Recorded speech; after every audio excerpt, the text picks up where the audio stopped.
and then essentially becomes almost a physical representation of what I know about a topic, and it allows me to identify knowledge gaps. It allows me to think critically about what it is I want to talk about, what my reader needs to know versus what I can be kind of left out. But again, that's a process that works for me. It may not work for everybody. How about you, Jared? Yeah, I think I mean I like what MJ was saying about another thing about academic writing where he was kind of talking about that one size fits all.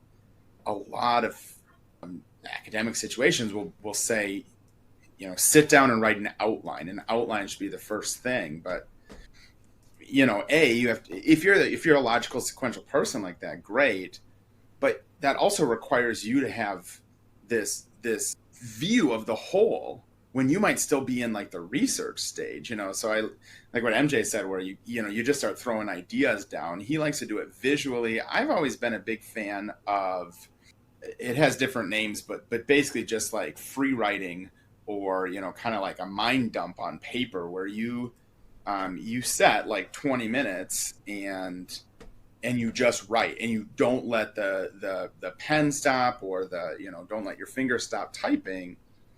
And it doesn't matter what you write. You can be writing things like, I don't know what to say right now. And as you're doing that, your brain is going to start to think of things to say. And when you're done, you have, then you cut out all the extraneous stuff, and you've got a good chunk of a paper. And then you can start to think about the organization and how does it fit. So it's similar to what MJ said, just I'm not as much of a visual person as MJ is. And so that's what tends to work for me, is to just get the pen or the typing moving.